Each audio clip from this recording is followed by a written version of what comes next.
My name is Shelby Varner with Butler County Kansas Farm Bureau, and today I am joined here with Todd, a part of Griggs Bros.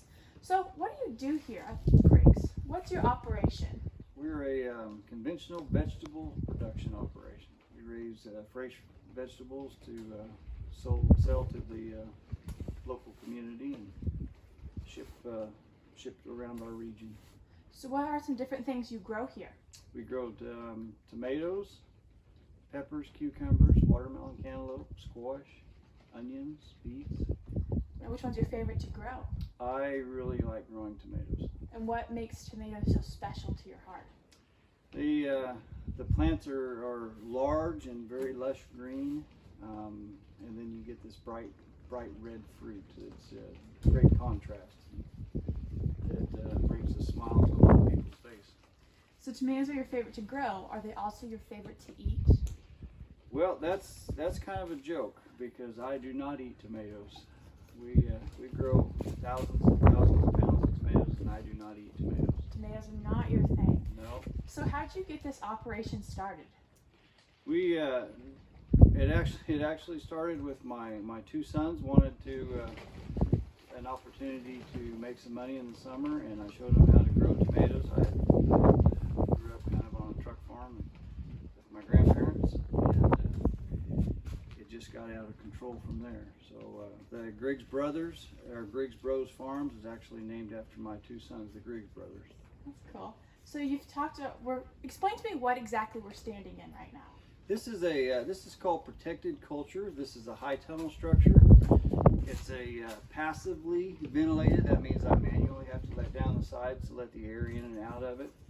This one does have some backup heat in case it gets really cold, but we use the sun to heat the greenhouse up mainly. We can keep the rain off of the plants, which makes them healthier. We can also get to grow and get to market just a little bit quicker that way. So how many of these do you have here? We have 12 on this facility and 4 more at our original facility. So we have 16 total. Continue to grow, produce more. So you obviously grow quite a bit. Where do you get this to your consumers at? We attend several farmers markets around the area.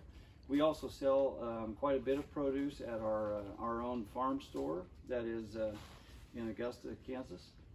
And then we sell to other vendors who go to farmers markets or maybe set up on the roadside to sell produce.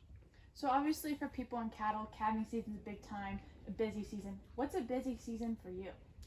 We have 2 busy seasons actually. We have the planting season, which starts here sometime at around the end of January, and will continue all the way. We do our last planting about the 1st of August, and then the harvest season is in July and August is really intense.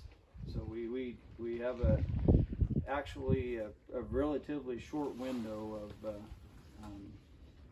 where we buy and sell. I mean, we produce and sell.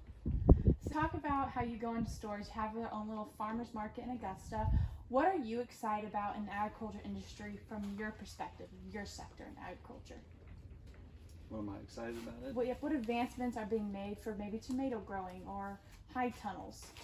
I think the interest that people have in locally produced food is the thing that excites me the most. That there's a potential for us to move it directly to the consumer rather than having to put it in a box, put it on a truck, and it goes a long distance. I think that's one thing that really excites me. The other thing that excites me about it is the constant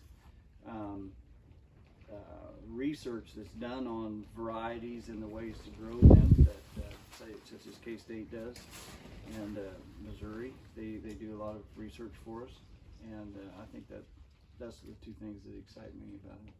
So as you've obviously learned quite a bit, I'm sure, about growing at this large quantity and quality, what was one of your biggest learning curves? One of the biggest struggles that we had was scheduling. Was that realizing that even if so we could have a consistent supply, and realizing that even if it worked out on paper, it had a lot to do do with whether the sun shines or not, or what the temperature was, as to whether we're going to be able to meet that constant demand. That was one struggle. The next struggle would probably be the learning the time management to run an operation this size. And I guess we've paid our dues on that, and every year's different. Every year's it's a little bit different. So when can they start seeing your fresh produce in stores or at those farmer markets? We should. We will start harvesting tomatoes around the 15th of May this year. A little bit later than usual. If you remember, February was a nightmare, and we were the ones that should have been planted in February. We discarded those tomato plants, and you can't. Once they get up to size, they're not as viable if you don't get them in the ground when you need to. And so that 2-week cold spell knocked us back 3 weeks. So, but we should have by the end of May, we should have a full run of all the produce that we grow, except for melons. Awesome.